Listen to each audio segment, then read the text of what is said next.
தமிழகத்தில் திமுக பாஜக இடையே போஸ்டர் ட்விட்டர் யுத்தம் தொடங்கியுள்ளது. இது பற்றிய விவரங்களை செய்தியாளர் ரமேஷிடம் கேட்போம். ரமேஷ், வணக்கம். ரமேஷ், இந்த யுத்தம் தொடர்பான கூடுதல் விவரங்களை பதிவு பண்ணுங்க. திமுக மற்றும் பாஜக இடையே போஸ்டர் மற்றும் சமூக வலைதளங்களில் ஹேஷ்டாக் மூலம் மோதிக்கொள்ளும் அரசியல் யுத்தம் என்பது தொடங்கியிருக்கிறது. எதற்காக என்று பார்க்கும்போது, புதிய கல்விக் கொள்கையை ஏற்றுக்கொண்டால் மட்டுமே தமிழ்நாடு கல்வித்துறைக்கு நிதி ஒதுக்க முடியும் என்று மத்திய கல்வி அமைச்சர் தெரிவித்திருந்த கருத்துக்கு திமுக கடுமையான எதிர்ப்புகளை பதிவு செய்திருந்தது.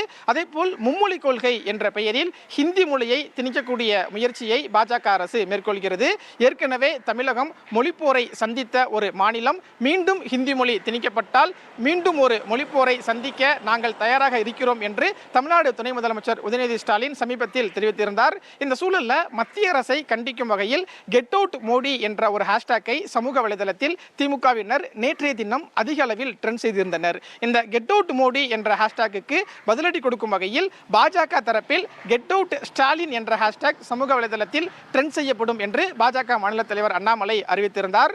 அதன்படி இன்று காலை 6 மணிக்கு கெட் அவுட் ஸ்டாலின் என்ற ஹேஷ்டாக்கையும் அண்ணாமலை தொடங்கி வைத்திருந்தார். இப்படியாக சமூக வலைதளங்களில் திமுக மற்றும் பாஜக இடையே get out Modi, get out Stalin என்ற ஹேஷ்டாக் ட்ரெண்ட் செய்யப்பட்டிருக்கக்கூடிய சூழல்ல கெட் அவுட் ஸ்டாலின் என்ற ஹேஷ்டாக்கு பதிலடி கொடுக்கும் வகையில் திமுக தரப்புல தமிழகம் முழுவதும் முக்கியமான இடங்கள்ல போஸ்டர் ஒன்று ஒட்டப்பட்டிருக்கிறது. அந்த போஸ்டரில் தமிழ் வாழ்க என்று எழுதப்பட்டிருக்கிறது. அதே போன்று தமிழ்நாட்டினுடைய வரைபடம் கருப்பு நிறத்தில் தனியாக இருப்பது போன்றும் அந்த போஸ்டரில் இடம்பெற்றிருக்கிறது. ஹிந்தியை தார் வைத்து அழித்துவிட்டு தமிழ் வாழ்க என்று எழுதியபடி அந்த போஸ்டர் இடம்பெற்றிருந்தது.